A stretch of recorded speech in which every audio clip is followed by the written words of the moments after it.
Is ng isang 61-year-old na male. Ang naging problem niya po nung siya ay pumunta sa akin is marami po siyang bato sa abdo. At sanhi po ng financial difficulties, hindi daw niya afford yung magpa-opera. So nung minsan narinig niya yung ating update dito na pinag-usapan natin tungkol dun sa isang ale na meron ding ilang bato sa abdo, ay sinubukan niya yung ating concept at nailabas niya po yung mga bato sa kanyang abdo.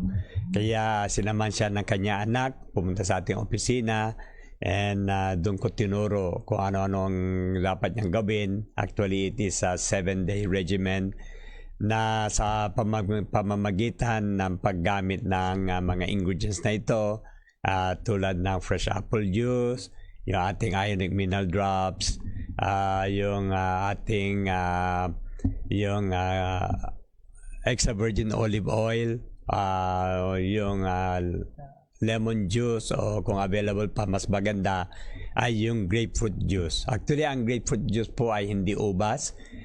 Siya po ay isang prutas na kamukha doon ng pomelo o yung suha.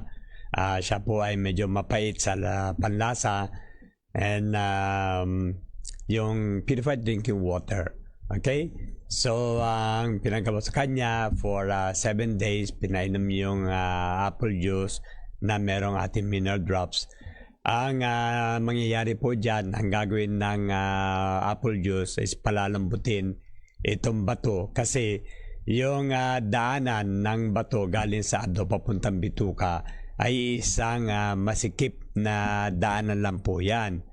And kung hindi palalambutin yung gallstones, baka hindi po yun lulusot dun sa daanan niya. And therefore, for 5 days, kailangan niya uminom ng apple juice na mayroong mineral drops. And then, on the 6th day, doon niya iinumin yung ating extra virgin olive oil, kasama either grapefruit juice, kung anong meron, o yung lemon juice. And then, kinabukasan, aabangan niya kung may lalabas na stones. Pero sa akin na experience, yung mga hindi lumalabas ang kanilang bato ay mali po ang pagsunod nila sa procedure. Kasi ang mangyayari po dyan, hindi natin pinapakain ng mga oily na pagkain dun sa patient natin for a duration of about 2 weeks.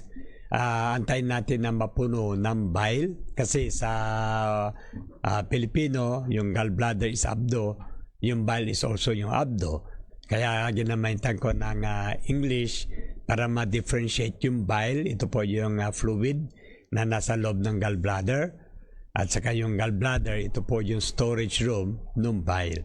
So kailangan mapuno yung gallbladder ng bile, kasi pag napuno po yan, yung pressure dyan, siya yung tutulak doon sa bato palabas on the 6th day, kung saan iinom yung patient ng extra virgin olive oil. Okay? Pagkat sa abangan niya, the following day, which is day 7, kung may lalabas na bato.